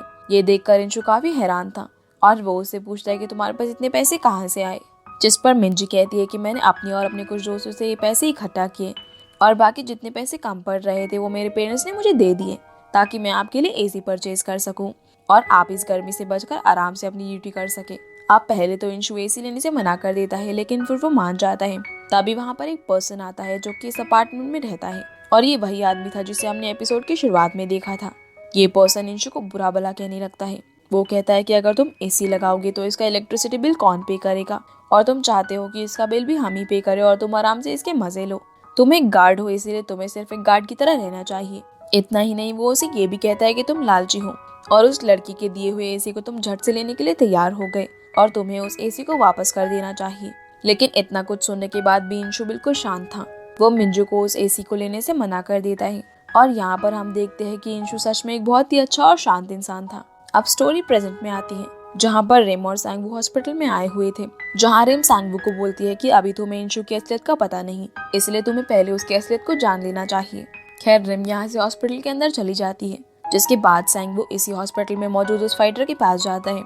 दरअसल इस फाइटर का नाम सियोल होता है और सियोल की बहन सूजिन सांगवू को बताती है कि सियोल जिंदा होने के बावजूद भी डेड है क्योंकि उसका ब्रेन डैमेज हो चुका है और शायद ही सियोल अब होश में आ पाएगा। अब सूजिन और सांगवू की बातों से हमें पता चलता है कि ये दोनों काफी टाइम से एक दूसरे को जानते हैं। फिर हमें एक फ्लैशबैक का सीन दिखाया जाता है जिससे हमें पता चलता है कि सियोल की इस हालत के जिम्मेदार वो बॉक्सिंग क्लब ओनर और सांगवू है। इन दोनों ने मिलकर कुछ ऐसा किया है जो कि हमें आगे पता चलेगा। खैर आगे हॉस्पिटल के बाहर रिम रो रही थी, तभी सांगवू उसके पास जाता है और यहाँ पर हमें पता चलता है कि इंशु को टर्मिनल पैनक्रियाटिक कैंसर था, जिस कारण से उसकी जल्दी ही मौत होने वाली थी। इसी बीच रिम सांगवू को इंशु और उसकी वाइफ की फोटो दिखाती है, जिसे देखकर सांगवू सोचता है कि ये तो वही पर्सन है जो उस दिन मुझे स्मोकिंग करने से रोक रहा था। फिर हम गिरू को देखते हैं, जो कि उनके सामान को लेकर परेशान था, क्योंकि वो इंशु के किसी रिलेटिव को ये सामान देना चाहता था। लेकिन सांगवू उसे समझाता है कि हम ये सामान ऐसे ही किसी को नहीं दे सकते, इसलिए तुम्हें इस बार हार माननी होगी। पर गिरू नाराज होकर अपने रूम में चला जाता है। तब नामू उसे कहती है कि हम फ्यूनरल के बाद किसी को सामान देने के लिए ढूंढ लेंगे, और अभी हम सब लोगों को फ्यूनरल के लिए जाना होगा। अब ये तीनों काफी सारे फ्लावर पॉट लेकर फ्यूनरल में जाते हैं, जहाँ सिर्फ रिम आई हुई थी। गिरू उन फ्लावर्स को डेडिकेट करता है और साथ ही साथ वो उन फ्लावर्स के मतलब भी बताता है कि कौन सा फ्लावर किस सिंबल के लिए जाना जाता है। तभी वहाँ पर मिंजी भी आ जाती है और वो भी एक बहुत ही ब्यूटीफुल फ्लावर पॉट लेकर आई थी। इधर सांगवू देखता है कि किसी रिच पर्सन की फ्यूनरल के लिए उसके रिलेटिव्स ने एक वीआईपी हॉल बुक किया हुआ है, जहाँ पर काफी सारे बड़े बड़े फ्लावर्स डेकोरेशन के लिए आए हुए थे।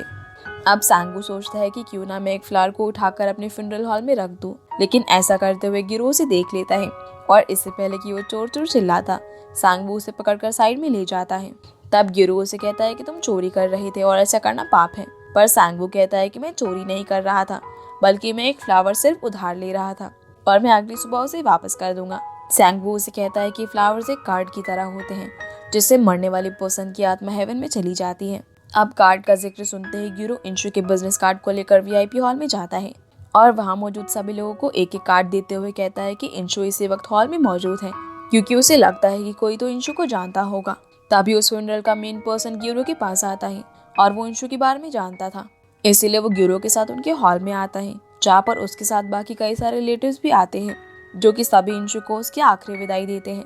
और यहाँ पर हमें पता चलता है कि वो मेन पर्सन और इंशु दोनों साथ में काम किया करते थे। अब आगे रिम सांगवू से काफी इम्प्रेस हो जाती है, क्योंकि उसकी वजह से इंशु का फ्यूनरल इतना अच्छा हो पाया था। रिम सांगवू को थैंक यू बोलती है और उसके साथ हाथ मिलाती है, जहाँ हमें पता चलता है कि सांगवू रिम को लाइक करने लगा है।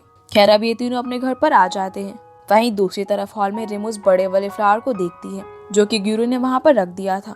अगली सुबह गिरू सांगवू को एक फ्लावर पॉट देता है और कहता है कि रिम ने तुम्हारे लिए दिया है और तुम्हें इसे ध्यान से रखना होगा, क्योंकि इस फ्लावर का मतलब दिल की बात जानना है।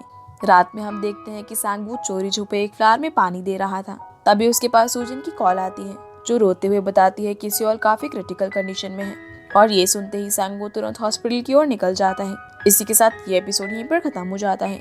7वां एपिसोड स्टार्ट होता है और हम सांगवू को देखते हैं, जो कि भागते हुए हॉस्पिटल पहुंच चुका था। सूजन उसे बताती है कि सियोल की हालत काफी खराब है और उसकी सर्जरी करनी पड़ेगी। तभी वहाँ पर डॉक्टर आ जाता है और कहता है कि सर्जरी करने से कोई भी फायदा नहीं होगा, शायद सियोल अब जिंदा नहीं बच पाएगा। लेकिन सांगवू डॉक्टर को सर्जरी करने के लिए कहता है। फिर सांगवू वापस से घर आकर गिरू के फादर के रूम से प्रॉपर्टी के डॉक्यूमेंट्स को चुरा लेता है, क्योंकि उसे सर्जरी के लिए पैसे पे करने थे। सांगवू जब घर से बाहर निकलता है तब नामू उसे देख लेती है। नामू गिरू के पास जाती है और उससे पूछती है कि सांगवू तुम्हें कैसा लगता है, जिस पर गिरू कहता है कि वो एक गंदा आदमी हो, शावर भी नहीं लेता और ना ही अपने कपड़े चेंज करता है, लेकिन फिर भी वो एक अच्छा इंसान है, क्योंकि वो मेरी हेल्प करता है और मेरा साथ नहीं छोड़ता। दूसरी तरफ सांगवू डॉक्यूमेंट्स लेकर भाग रहा था। इसी बीच हमें एक फ्लैशबैक दिखाया जाता है, जिसमें सांगवू एक फाइटर के साथ फाइट करके मैच जीत जाता है और अपने पैसे लेकर वो घर जा रहा था। तभी उसे कुछ बदमाश लड़के दिखाई देते हैं, जो कि एक दूसरे लड़के को पूरी तरह पीट रहे थे। सांगवू इनके पास जाता है और सब लोगों की पिटाई करके उस लड़के को बचा लेता है। दरअसल ये लड़का चियोल ही था। चियोल सांगवू को थैंक्स बोलता है। तब सांगवू उसे कहता है कि मुझे तुम जैसे लड़के बिल्कुल भी पसंद नहीं है, क्योंकि तुम उन लड़कों से मार खा रहे थे। खैर आगे सांगवू प्रैक्टिस कर रहा था। तभी चियोल उससे बात करने के लिए उसके पास जाता है, लेकिन सांगवू गुस्से में उसे वहां से भगा देता है। अगले दिन चियोल दोबारा सांगवू के पास जाता है, लेकिन इस बार चियोल यहाँ से नहीं जाता। दरअसल चियोल अब बॉक्सिंग फाइटर बनना चाहता था, जिस पर सांगवू मान जाता है और वो उसको कोचिंग देने लगता है। इसी तरह कुछ दिन बीत जाते हैं और अब सियोल काफी अच्छा फाइटर बन चुका था, जो कि नेशनल लेवल पर बॉक्सिंग करके मेडल्स विन करता है, और ये सब देखकर सांगवू काफी खुश होता है। अब स्टोरी प्रेजेंट में आती है और सांगवू उन डॉक्यूमेंट्स को बॉक्सिंग क्लब के ओनर को देते हुए कहता है कि मुझे पैसों की जरूरत है, मुझे चियोल की सर्जरी के लिए पैसे चाहिए। जिस पर ओनर कहती है कि मैं तुम्हें पैसे दे तो दूंगी, लेकिन तुम्हें 1 महीने बाद होने वाली मैच में फाइट करनी होगी, और अगर तुम फाइट में पार्टिसिपेट करोगे तो मैं तुम्हारे घर की डॉक्यूमेंट्स तुम्हें वापस कर दूंगी और तुम्हारा सारा कर्ज भी माफ कर दूंगी। पहले तो सांगवू ऐसा करने से मना कर देता है, लेकिन तभी उसके पास सूजन की कॉल आती है। ये देखकर उसे मजबूरन उसकी बात माननी पड़ती है। फिर सांगवू पैसे लेकर तुरंत हॉस्पिटल पहुंच जाता है, लेकिन सूजिन उसे बताती है कि चोल की डेथ हो चुकी है। ये सुनकर सांगवू को काफी दुख होता है और ये दोनों चोल को देखकर काफी रोते भी हैं। जिसके बाद सांगवू सूजिन के साथ उसके घर जाता है, जहाँ पर ये दोनों चोल को लेकर काफी बातें करते हैं। फिर सांगवू चोल के रूम में जाता है और उसके रूम की साफ सफाई करने लगता है। इसी बीच उसे एक नोट मिलता है जिसमें पता चलता है कि चोल अब बॉक्सिंग स्किप करने वाला था, क्योंकि उसे एक सप्लाई स्टोर खोलकर अपने फादर का सपना पूरा करना था।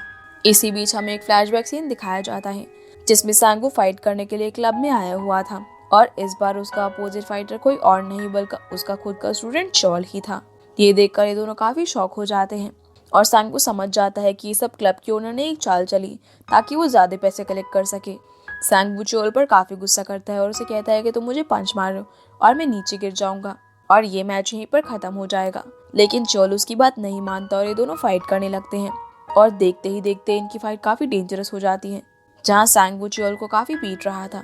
इसी बीच सांगवू की नजर अपने भाई पर पड़ती है जो कि ग्यूरो के फादर थे। तभी सांगवू को याद आता है कि उसके फादर और उसके भाई दोनों ही उसे छोड़कर घर से चले गए थे और शायद इसीलिए सांगवू अपने भाई यानी कि ग्यूरो के फादर से इतनी नफरत करता था।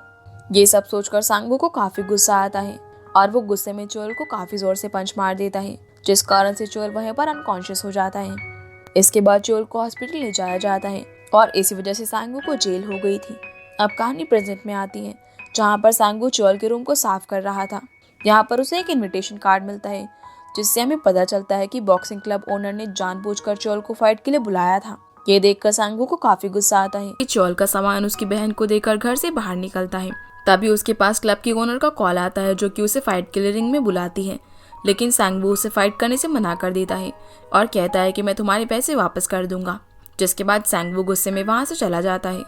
अब कुछ दिनों बाद गिरु और नामू को मैसेज के जरिए पता चलता है कि सांगवू गिरु का घर छोड़कर कहीं पर चला गया है।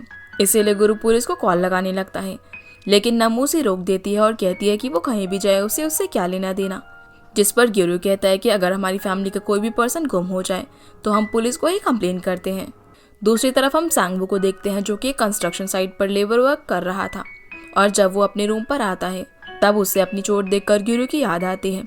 वहीं गिरु भी रात को सो नहीं पा रहा था और अगले दिन वो हर जगह पर सांगवू के मिसिंग पोस्टर्स लगा देता है। तभी कुछ लोग वैन से उसके पास आते हैं और गिरु को उठाकर अपने साथ कहीं पर ले जाते हैं। फिर हम सांगवू को देखते हैं जो कि ब्रेक टाइम में बैठा हुआ था। तभी क्लब ओनर अपनी और गिरु की पिक उसको सेंड करती है, जिन्हें साथ में देखकर सांगवू समझ जाता है कि उस क्लब ओनर ने गिरु को किडनैप कर लिया है। खैर आगे हम गिरु को देखते हैं जिसे रिंग के अंदर बंद किया हुआ था।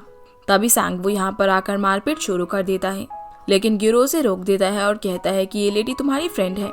अब ये लोग बैठकर इस बारे में डिस्कस करते हैं, जहाँ सांगवू कहता है कि चियोल के मारने के बाद मैं फाइट नहीं करने की कसम खाई थी, लेकिन क्लब ओनर उसकी एक नहीं सुनती और कहती है कि मैं उस बच्चे को चोट नहीं पहुंचाना चाहती, इसलिए तुम्हें फाइट करनी होगी।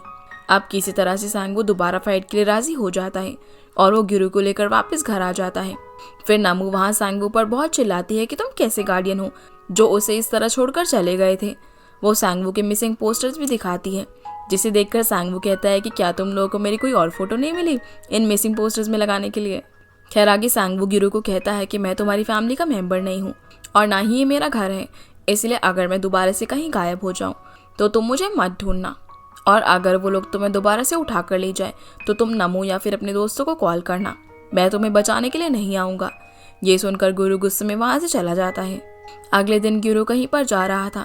ये देखकर नमो उसके साथ चलने को बोलती है, लेकिन गिरु उसे मना कर देता है और कहता है कि ये मेरी और मेरे डैड की पिकनिक है, इसलिए मैं अकेले ही जाऊंगा, और वो अकेले ही पिकनिक पर निकल जाता है। तभी नमो सांगवू को कहती है कि तुम कैसे गार्डियन हो।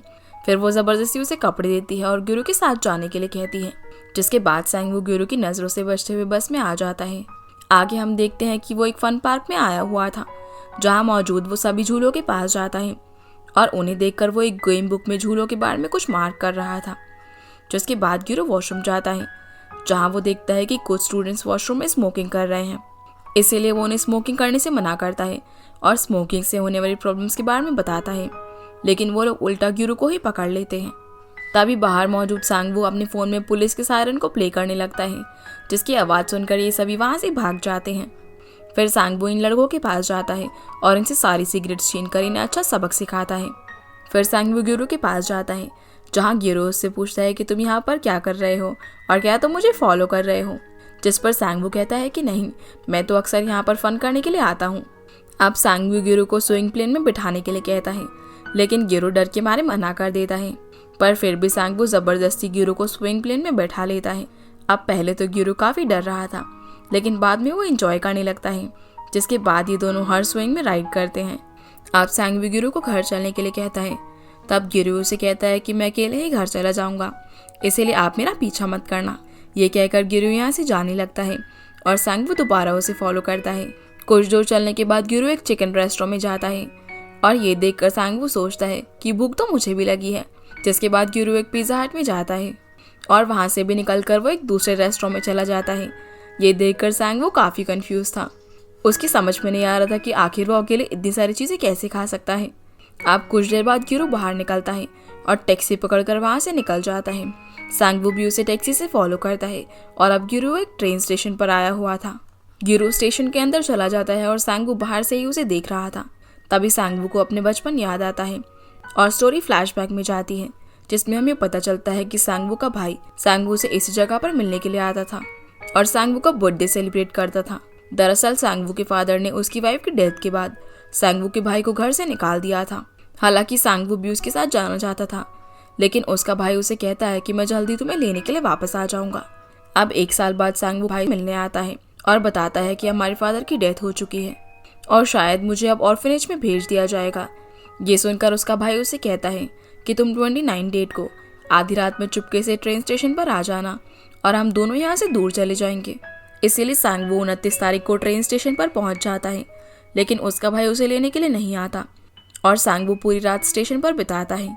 अब स्टोरी प्रेजेंट में आती है, जहाँ हमें पता चलता है कि आखिर सांगवू अपने भाई यानी कि गिरो के फादर से इतनी नफरत क्यों करता है। खैर आगे सांगवू गिरो को देखता है, जो कि कुछ स्टोन्स को जोड़कर प्रे कर रहा था। तब सांगवू उसके पास जाता है और उसे ऐसा करने का कारण पूछता है, जिस पर गिरो बताता है कि मेरे फादर हर साल यहाँ पर अपने किसी खास पर्सन के लिए विश करने आया करते थे, इसलिए मैं अभी यहाँ पर आकर प्रे करता हूँ। ये सुनकर सांगवू को काफी गुस्सा आता है, क्योंकि वो सोचता है कि शायद उसका भाई उसे जानबूझकर लेने के लिए नहीं आया था, और वो उन सारे स्टोन्स को गिरा देता है और अपने भाई के बारे में काफी उल्टा सीधा बोलता है। तभी सांगवू को वही जगह दिखाई देती है जहाँ बचपन में वो अपने भाई के इंतजार में छुपा हुआ था। फिर सांगवू गिरो को बताता है कि मैं यहाँ पर 3 दिन तक अपने भाई के इंतजार में बैठा हुआ था, लेकिन वो मुझे लेने के लिए नहीं आए थे। तब गिरो सांगवू से उस दिन की डेट पूछता है, जिस पर सांगवू उसे 29 जून 1995 की डेट बताता है, जिस पर गिरो उसे बताता है कि उस दिन एक बहुत ही बड़ा एक्सीडेंट हो गया था, जिस कारण से मेरे फादर तुम्हें पिक करने के लिए नहीं आ सके।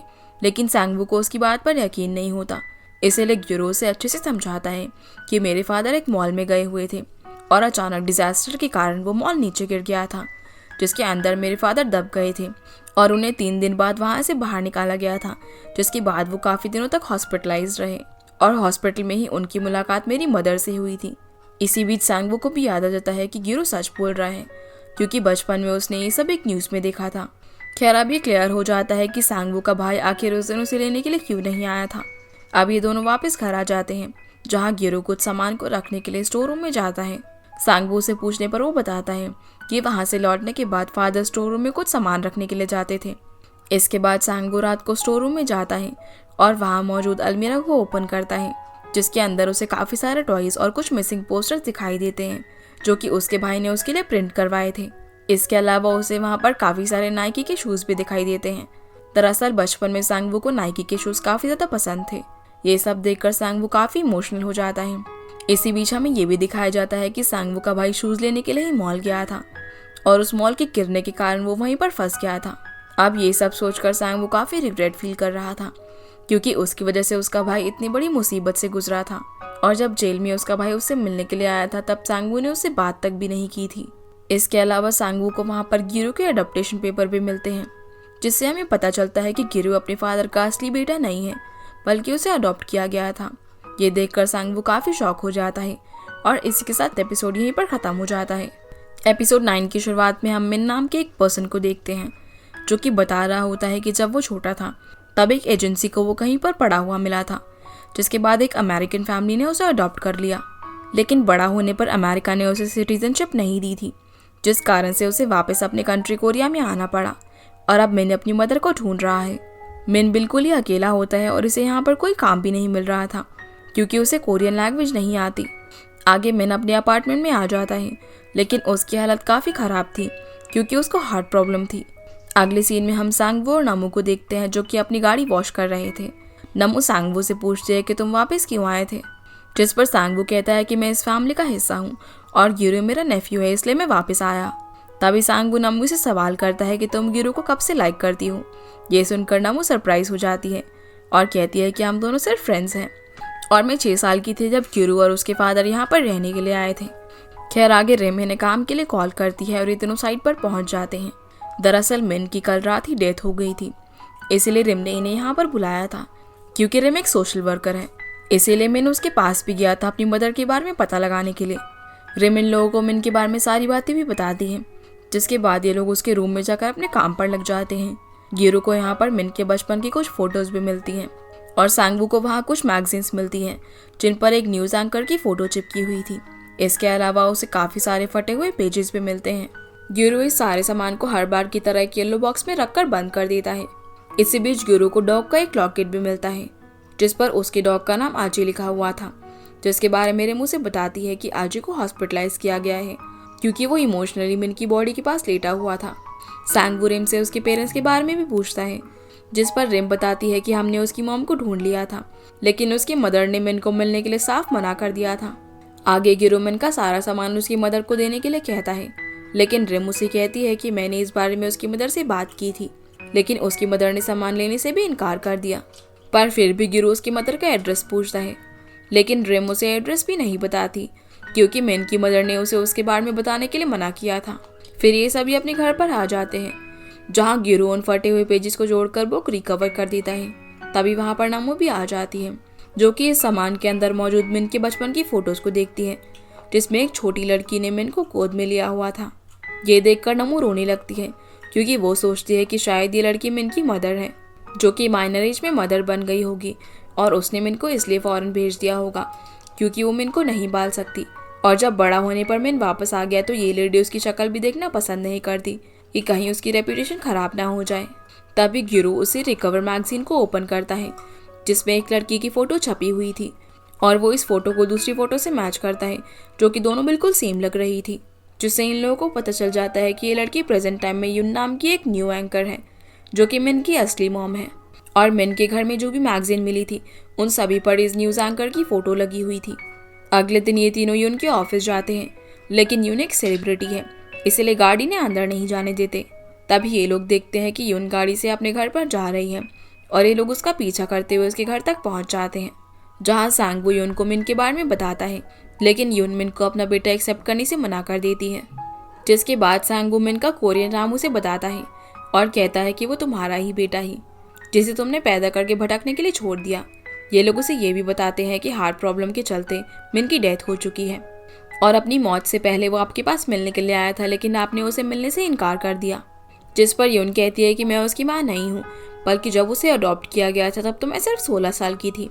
तभी गिरो यून को वही बचपन वाली फोटो दिखाता है और यहाँ से स्टोरी पास में चली जाती है, जिसमें हमें पता चलता है कि यून के पेरेंट्स एक ऑर्फनेज चलाते थे, जहाँ पर मिन भी मौजूद था और एक दिन उस फैमिली ने उसे अडॉप्ट कर लिया और ये फोटो भी उसी टाइम क्लिक की गई थी। दरअसल मिन ऑर्फनेज में ज़्यादातर टाइम यून के पास ही रहा करता था और वो उसी को अपनी मदर समझने लगा था।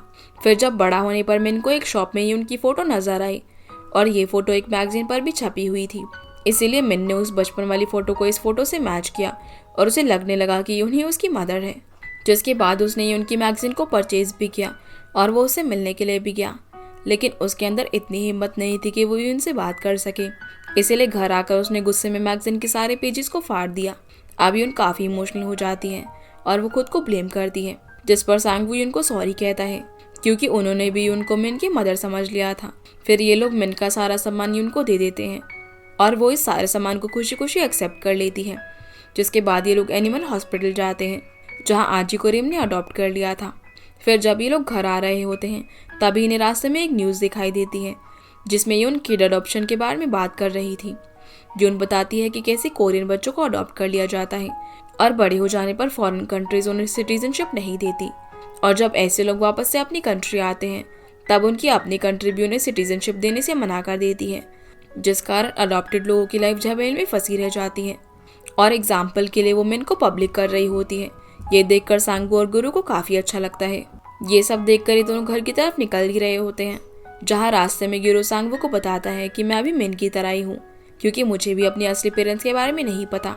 ये सुनकर सांगवू काफी सरप्राइज हो जाता है और वो समझ जाता है कि गुरु को भी अपनी असलियत के बारे में पता है। खैर आगे दोनों घर पहुंच जाते हैं। तभी सांगवू के पास क्लब ओनर की कॉल आती है। सांगवू उसे कहता है कि पहले तुम्हें मेरे प्रॉपर्टी के डॉक्यूमेंट्स को वापस करना होगा, तभी मैं रिंग में फाइट करूंगा, जिसके लिए क्लब ओनर मान जाती है। अगली सुबह सांगवू गुरु के लिए ब्रेकफास्ट रेडी करता है और हम देख पाते हैं कि सांगवू का बिहेवियर बिल्कुल ही चेंज हो चुका है और वो गुरु की केयर करने लगा है। इसके बाद सांगवू अपना सामान पैक करके फाइट करने के लिए निकल जाता है। घर से बाहर निकलते टाइम ही उसे नामो मिलती है, जो कि गुरु से पूछती है कि सांगवू कहाँ गया है। तब गुरु सांगवू की नकल करते हुए बोलता है कि अगर मुझे डॉक्यूमेंट्स मिल गए तभी मैं फाइट करूंगा। दरअसल कल रात जब सांगवू फोन पर बात कर रहा था, तब गुरु ने उसकी बातों को सुन लिया था और अब नमू समझ जाती है कि सांगवू कहाँ गया है। दूसरी तरफ सांगवू बॉक्सिंग क्लब में पहुंच चुका था, लेकिन रिंग में जाने से पहले वो ओनर से डॉक्यूमेंट्स मांगता है। तब वो सांगवू को डॉक्यूमेंट्स दे देती है, जिसके बाद सांगवू रिंग के अंदर एंटर होता है और आज उसकी फाइट एक रशियन फाइटर के साथ होने वाली थी। इधर नामू सांगवू के टेंट को चेक करती है, जिस दौरान उसे हॉस्पिटल के कुछ डॉक्यूमेंट्स मिलते हैं, जिसमें एक बीमारी के बारे में लिखा हुआ था।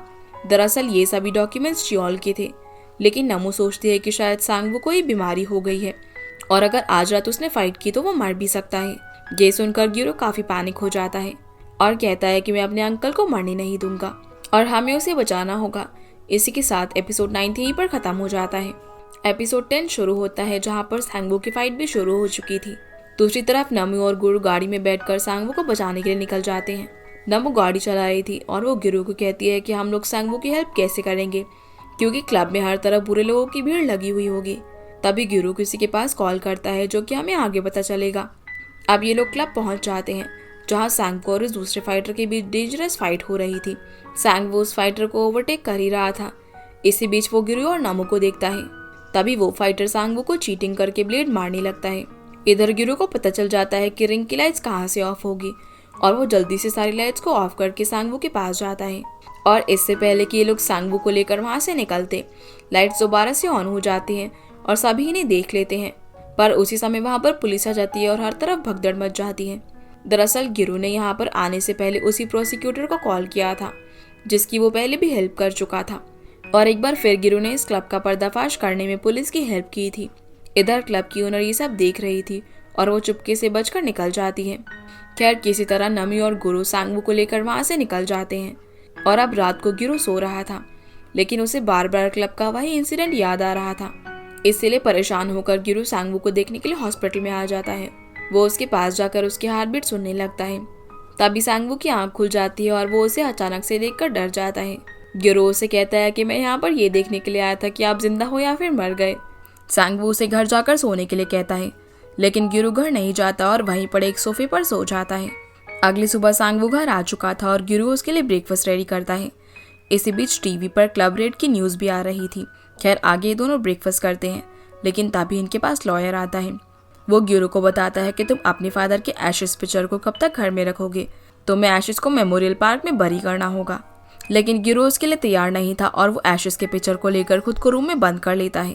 अब 12 घंटे बीत जाते हैं, लेकिन गुरु अभी तक रूम से बाहर नहीं आया था। सांगवू और नमो उसकी रूम की डोर को नॉक करके परेशान हो चुके थे, इसलिए सांगवू दरवाजा तोड़ देता है और ये लोग देखते हैं कि गुरु रूम के अंदर नहीं है, बल्कि वो पीछे की तरफ मौजूद खिड़की से बाहर भाग गया था। जिसके बाद ये दोनों और नमो के पेरेंट्स सभी लोग मिलकर गुरु को पूरी रात ढूंढते हैं, लेकिन उन्हें गुरु कहीं पर भी नहीं मिलता। नमो एक्वेरियम में जाकर भी चेक करती है, लेकिन गुरु वहां पर भी नहीं था। इसके बाद सांगवू को गुरु के रूम में एक फोटो मिलती है, जो कि उस टाइम की फोटो थी जब गुरु के फादर की नई जॉब लगी थी।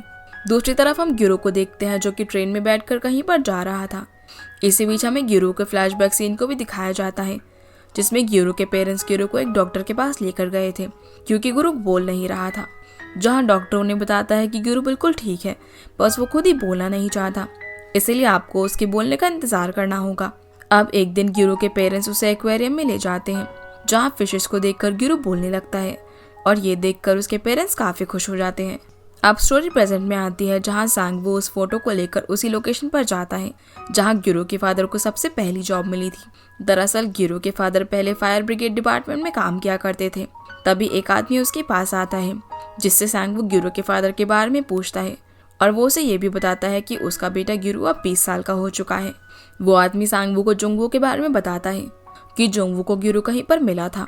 वो ये भी बताता है कि 20 साल पहले फर्स्ट टाइम स्नोफॉल इसी जगह पर हुआ था, जिसे देखकर डिपार्टमेंट के सभी लोग काफी खुश थे। लेकिन तभी इन्हें इमरजेंसी में अपने टास्क पर जाना पड़ता है क्योंकि ये कैट बेबी वाटर टैंक के अंदर फंस गया होता है, जिस कारण से वो काफी चिल्ला रहा था और उसकी आवाज से नेबर्स परेशान थे। जब जोंगवो वहां पर जाकर देखता है तो वहां पर कोई कैट नहीं बल्कि वहां पर तो एक बेबी बॉय पड़ा हुआ था। ये लोग उसे उठाकर हॉस्पिटल ले जाते हैं और हम देखते हैं कि ये बच्चा रिसेंटली बॉर्न हुआ था।